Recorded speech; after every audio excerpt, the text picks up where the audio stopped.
কাছে রোমান্টিক হলেও আমার কাছে এটা একটা জীবন্ত অভিশাপ। আজ থেকে ঠিক 2 বছর আগের একটা বৃষ্টির দিনে আমার জীবনে এমন একটা ঘটনা ঘটেছিল যা মনে করলে আজও আমার মেরুদণ্ড বেয়ে ভয়ের একটা শীতল স্রোত নেমে যায়। সেদিন সকাল থেকেই আকাশ মেঘলা ছিল। সন্ধ্যার দিকে নামলো মুষলধারে বৃষ্টি, সাথে প্রচণ্ড ঝড় আর বজ্রপাত। আমি তখন অফিস শেষ করে বাড়ি ফেরার জন্য একটা ফাঁকা রাস্তায় বাসের অপেক্ষায় দাঁড়িয়েছিলাম। ঘড়িতে তখন রাত প্রায় 9:30। রাস্তাঘাট একদম জনশূন্য, চারপাশটা কেমন যেন থমথমে আর অন্ধকার হয়ে আসছিল। ঝড়ের দাপটে রাস্তার ল্যাম্পপোস্টের আলোগুলোও দপদপ করছিল। হঠাৎ করেই দূর থেকে একটা কালো রঙের পুরনো গাড়ি এগিয়ে আসতে দেখলাম। আমার সামনে এসে গাড়িটা ব্রেক কষল। জানলাটা নামিয়ে মাঝবয়সী এক ভদ্রলোক অত্যন্ত ভদ্রভাবে বললেন, ভাই, এই ঝড়ের রাতে তো কোনো বাস পাবেন না। কোথায় যাবেন? চলুন আপনাকে নামিয়ে দিই। প্রথমে একটু ইতস্তত করলেও বৃষ্টির জোর আর চারপাশের অন্ধকার দেখে আমি গাড়ির পেছনের সিটে উঠে বসলাম। ভেতরে এসি চলছিল, কিন্তু পরিবেশটা কেমন যেন অস্বাভাবিক ঠান্ডা আর ভারী ছিল। আমি ভদ্রলোককে ধন্যবাদ জানালাম, কিন্তু উনি কোনো উত্তর দিলেন না। শুধু একটা রহস্যময় হাসি দিলেন। গাড়ি চলতে শুরু করলো। কিছুক্ষণ পর আমি খেয়াল করলাম গাড়িটা আমার চেনা রাস্তা ছেড়ে সম্পূর্ণ অচেনা জঙ্গল ঘেরা একটা অন্ধকার রাস্তার দিকে যাচ্ছে।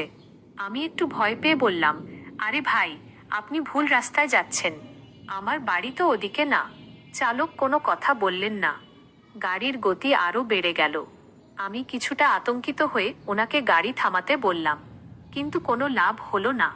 ভয় পেয়ে আমি যখন ওনার কাঁধে হাত দিতে গেলাম, ঠিক তখনই একটা প্রচণ্ড জোরে বজ্রপাত হলো। আর সেই ক্ষণিকের আলোয় আমি গাড়ির সামনের লুকিং গ্লাসে যা দেখলাম তা দেখার জন্য আমি মোটেও প্রস্তুত ছিলাম না। গ্লাসে চালকের কোনো প্রতিবিম্ব বা চেহারা দেখা যাচ্ছিল না। সিটটা একদম ফাঁকা, অথচ স্টিয়ারিং হুইলটা নিজে নিজেই বনবন করে ঘুরছে আর গাড়ি চলছে।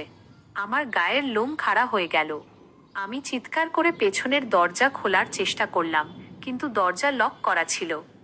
গাড়িটা তখন প্রায় 100 কিলোমিটার বেগে একটা খাদের দিকে এগিয়ে যাচ্ছিল। আমার মনে হচ্ছিল আজই আমার জীবনের শেষ দিন। মৃত্যুর এত কাছে আমি এর আগে কখনো যাইনি। বাঁচবার শেষ চেষ্টা হিসেবে আমি আমার হাতের ছাতাটা দিয়ে পেছনের জানলার কাছে সজোরে আঘাত করলাম। ভাগ্যবশত কাঁচটা ভেঙে গেল। গাড়িটা খাদে পড়ার ঠিক 1 সেকেন্ড আগে আমি চলন্ত গাড়ি থেকে লাফ দিয়ে রাস্তার পাশের কাদার মধ্যে গড়িয়ে পড়লাম। পরের মুহূর্তেই একটা বিকট শব্দ হলো। গাড়িটা সোজা খাদে পড়ে গিয়ে মুহূর্তে আগুনে দাউ দাউ করে জ্বলে উঠল। আমি যন্ত্রণায় আর ভয়ে চিৎকার করতে করতে অজ্ঞান হয়ে গেলাম। পরদিন সকালে যখন আমার জ্ঞান ফিরল, আমি নিজেকে হাসপাতালের বিছানায় আবিষ্কার করলাম। পুলিশ আমার জবানবন্দি নিতে এলো। আমি ওনাদের সব খুলে বললাম এবং সেই জ্বলন্ত গাড়ির কথা জানালাম।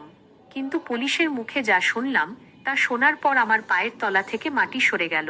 পুলিশ অফিসার বললেন, আপনি যে খাদের কথা বলছেন সেখানে গত 10 বছরে কোনো গাড়ি দুর্ঘটনা ঘটেনি। আর গতকাল রাতে ওই রাস্তায় কোনো গাড়ি যেতেই দেখেনি কেউ। আমরা সেখানে গিয়ে শুধু আপনাকে কাদার মধ্যে অজ্ঞান অবস্থায় পেয়েছি, কোনো গাড়ির ধ্বংসাবশেষ সেখানে ছিল না। তাহলে সেই রাতে আমি কোন গাড়িতে উঠেছিলাম? কে চালাচ্ছিল সেই গাড়ি? আজও যখন বাইরে বৃষ্টি পড়ে, মেঘ ডাকে, আমার মনে হয় সেই কালো গাড়িটা আবার আমার খোঁজে জানালার বাইরে এসে দাঁড়িয়েছে।